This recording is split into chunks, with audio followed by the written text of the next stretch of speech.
Good evening students. Start करते हैं आज का टॉपिक। और आज का टॉपिक हमारा बहुत इंपॉर्टेंट टॉपिक है जिसके ऊपर अक्सर 2-3 मार्क्स का क्वेश्चन आता है। एंटीबायोटिक्स। एंटीबायोटिक्स क्या होता है? जैसे वर्ड इंडिकेट कर रहा है, एंटी मीन्स अगेंस्ट और बायो मीन्स लाइफ, यानी लाइफ के अगेंस्ट। किसकी लाइफ के अगेंस्ट? जो नुकसान पहुंचा रहा है बॉडी को, यानी माइक्रोब जो है यानी बैक्टीरिया जो है उसके अगेंस्ट फंक्शन करना। उन्हीं से एक्चुअली में केमिकल सब्सटेंस निकाले जाते हैं, माइक्रोब से ही, और उन्हीं के अगेंस्ट इनको यूज किया जाता है। सो एंटीबायोटिक्स क्या है? These are the chemical substances produce mainly by microorganism. Microorganism से निकाले जाते हैं। एंटीबायोटिक्स का मीनिंग आपको समझ में आ गया। Anti means against, bio means life. किसकी बात करें? किसकी लाइफ के अगेंस्ट? हमारी लाइफ के अगेंस्ट नहीं, बैक्टीरिया की लाइफ के against. So these are the chemical substances produce mainly by microorganism. किससे प्रोड्यूस किए जाते हैं केमिकल सब्सटेंस? माइक्रो ऑर्गेनिज्म, और उसमें भी मेनली कौन? Bacteria and fungus, which at low concentration have the ability to inhibit the growth of other microorganisms। इनके अंदर, इन एंटीबायोटिक्स के अंदर जो ये केमिकल है, इनके अंदर ऐसी एबिलिटी होती है, ये माइक्रोब्स की ग्रोथ को रोक देते हैं। कैसे रोक देते हैं? They commonly block the biochemical pathway important for bacteria. ये उसके बायोकेमिकल पाथवे को रोक देते हैं। बायोकेमिकल पाथवे मतलब बैक्टीरिया के बाहर एक सेल वॉल होती है, ठीक है। बैक्टीरिया का स्ट्रक्चर मैंने आपको बताया था, ये बैक्टीरिया की सेल है और इसके बाहर सेल वॉल प्रेजेंट होती है, ठीक है।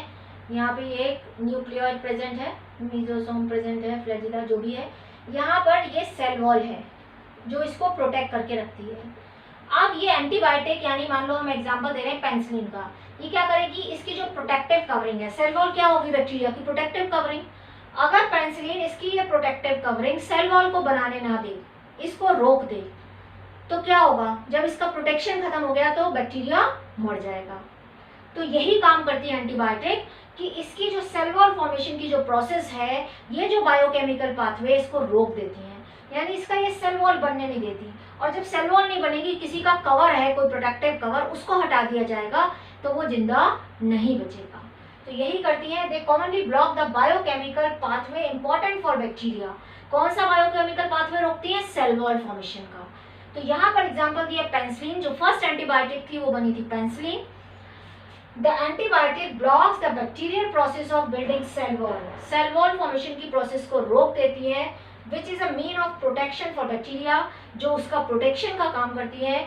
Due to blockage bacteria become unable to make the cell wall and die, जिसकी वजह से बैक्टीरिया क्या होता है? अपनी सेल वॉल नहीं बना पाता और उसकी डेथ हो जाती है। यानी किसी की कोई प्रोटेक्टिव कवरिंग है, अगर उसको हटा दिया जाएगा तो उसकी डेथ हो जाएगी। बट ये एक तो ये आता है कि एंटीबायोटिक का क्या रोल है, क्यों वो एंटीबायोटिक जो है बैक्टीरिया के अगेंस्ट वर्क करती है। दूसरा क्वेश्चन आता है कि why antibiotics not effective against viruses. Viruses के अगेंस्ट क्यों इफेक्टिव नहीं है? क्योंकि आपको पता है कि वायरस क्या है, ये बॉडी के बाहर नॉन लिविंग है, ये कनेक्टिंग लिंक है लिविंग और नॉन लिविंग का। जब किसी बॉडी में पहुंच जाता है, किसी भी सेल में पहुंच जाता है, यानी उस सेल को क्या बोलते हैं? होस्ट। तो उसकी मशीनरी को यूज करता है। इसकी खुद की कोई बायोकेमिकल पाथवे ऐसा नहीं है जैसा बैक्टीरिया का है। कोई इसके पास सेल वॉल नहीं है, इसके चारों तरफ एक प्रोटीन का कोट होता है, इसके पास सेल वॉल नहीं है। तो एंटीबायोटिक क्या करती है? सेल वॉल फॉर्मेशन का काम को रोकने का काम करती है, बट इसके पास तो सेल वॉल ही नहीं है, तो इसके अगेंस्ट कैसे वर्क करेगी? इसके पास कोई भी अपने आप से कोई मशीनरी बाहर यूटिलाइज नहीं करता। ये जब होस्ट की बॉडी में पहुंच जाता है, उसकी मशीनरी को यूज करके मल्टीप्लाई करता है। तो किसको इफेक्ट करेगी? तो ये वायरस को नहीं मार सकती, ठीक है। सो बस उसके इफेक्ट को कम कर सकते हैं। तो antibiotics are not effective against viral diseases because antibiotics damage the cell wall of living organism. खाली लिविंग ऑर्गेनिज्म की सेल वॉल को डैमेज करती है, लीडिंग टू इट्स डेथ, जिससे उसकी डेथ हो जाए। But viruses don't have cell wall.